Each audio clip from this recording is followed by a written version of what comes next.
सभी को मेरा नमस्कार। आज है 5 फरवरी। तो आज के वीडियो का टॉपिक है पॉलिटी यानी भारत की राज्य व्यवस्था।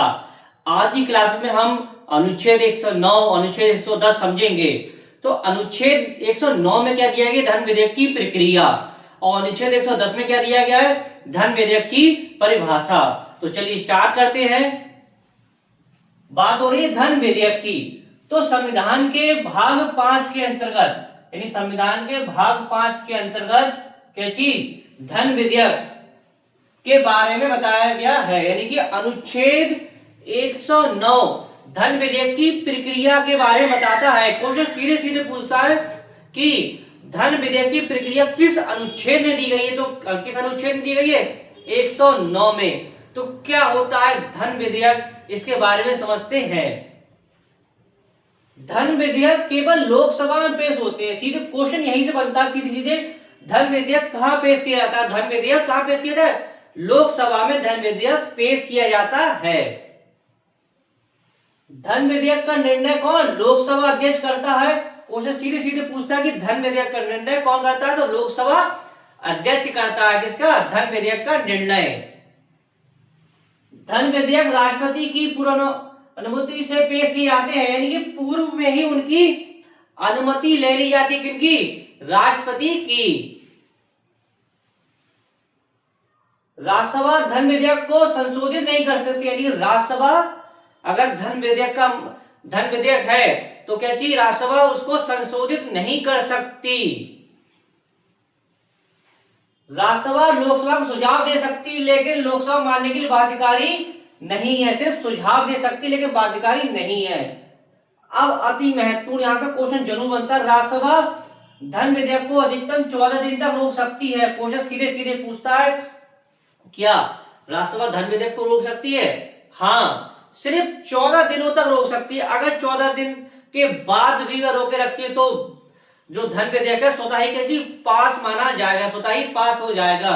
तो क्वेश्चन सीधे सीधे पूछता है कि राज्यसभा धन विधेयक को कितने दिन तक अपने पास रोक सकती है, तो 14 दिन तक धन विधेयक को राज्यसभा अपने पास रोक सकती है। राष्ट्रपति धन विधेयक पर निलंबनकारी वीटो का प्रयोग नहीं कर सकता। क्वेश्चन सीधे से पूछता है, क्या राष्ट्रपति निलंबनकारी वीटो का प्रयोग धन विधेयक के मामले में कर सकता है, तो नहीं कर सकता। तो निलंबनकारी वीटो होती क्या है, तो इससे पूर्व क्लास में हम राष्ट्रपति को 3 वीटो पावर दी, इसके बारे में बता चुके हैं। तो एक वीटो पावर निलंबनकारी वीटो भी है, इसके बारे में हमने डिटेल में समझा चुके हैं, आप पूर्व क्लास में जाकर देख सकते हैं। तो राष्ट्रपति धन विधेयक के मामले निलंबनकारी वीटो का प्रयोग नहीं कर सकता। धन विधेयक पर संयुक्त बैठक नहीं बुलाई जा सकती, यानी कि अगर विधेयक धन से है, धन विधेयक है, तो संयुक्त बैठक नहीं बुलाई जा सकती। अच्छा, संयुक्त बैठक बुलाता कौन है, राष्ट्रपति, लेकिन अध्यक्षता कौन करता है, लोकसभा अध्यक्ष करता है। तो अनुच्छेद 109 में क्या समझा, धन विधेयक की प्रक्रिया दी गई है। कैसी प्रक्रिया होगी, तो मेन चीज समझ लीजिए दोबारा से। धन विधेयक का लोकसभा में पेश किया जाता है और धन विधेयक का निर्णय कौन करता है, लोकसभा अध्यक्ष करता है। और धन विधेयक राष्ट्रपति की पूर्ण अनुमति से ही पेश किया जाता है। और राज्यसभा धन विधेयक को कितने, 14 दिन तक सिर्फ अपने पास रख सकती है। अगर 14 दिन के बाद पास करके नहीं भेजती है तो स्वतः ही पास माना जाएगा। दूसरा, धन विधेयक पर राज्यसभा संशोधन नहीं कर सकती। ये क्या थी, धन विधेयक की प्रक्रिया। अब बात करते हैं अनुच्छेद 110 की।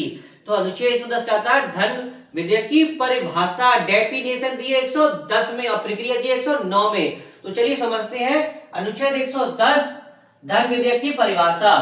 यदि किसी विधेयक में टैक्स यानी ऋण, संचित निधि व आकस्मिक निधि से धन का विनियोग, मतलब धन का खर्च किया जाना है, यानी संचित निधि से क्या चीज, धन को खर्च किया जाना है, यानी कि उसे निकाला जाना है। संचित निधि पर किसी व्यय को भारित करना है, मतलब संचित निधि से खर्च करना है आदि का उल्लेख हो। जब कोई विधेयक ऋण से संबंधित हो या फिर संचित निधि या आकस्मिक निधि से संबंधित हो, यानी कि उससे पैसे निकालने की बात हो, तो किसकी कौन सा विधेयक होगा, तो धन विधेयक माना जाएगा। इसके बाद धन विधेयक के संदर्भ में कर संबंधी मामले, यानी कर संबंधी मामले से आप ऊपर ही बताया, कर संबंधी मामले ऋण लिए गए तथा पैसे के लेन देन की बात होगी, यहाँ पे पैसे की लेन देन की, और खर्च सरकारी ऋण संबंधी मामले आते हैं। यानी धन विधेयक में क्या आएगा, धन विधेयक में पैसे यानी लेन देन ऋण आदि की बात होगी। किसमें, धन विधेयक में अनुच्छेद 110 में धन विधेयक की परिभाषा मानी जाएगी, यानी ऋण संबंधी कोई बात होगी, रुपए संबंधी कोई बात होगी, या संचित निधि से विनियोग यानी पैसे निकालने की बात होगी, तो किस अनुच्छेद में आएगा, 110 यानी धन विधेयक की परिभाषा की श्रेणी में आएगा। तो आज की क्लास में आपने समझा अनुच्छेद 109 धन विधेयक की प्रक्रिया, यानी कि अनुच्छेद 109 क्या कहता है कि धन विधेयक की प्रक्रिया क्या होगी, और अनुच्छेद 110 क्या कहता है, धन विधेयक की परिभाषा। क्वेश्चन सीधे सीधे पूछता है कि धन विधेयक की परिभाषा किस अनुच्छेद में दी गई, तो धन विधेयक की परिभाषा 110 में दी गई है, और क्वेश्चन सीधे सीधे पूछता है कि धन विधेयक की प्रक्रिया किस अनुच्छेद में दी गई है, तो धन विधेयक की प्रक्रिया अनुच्छेद 109 में दी गई है।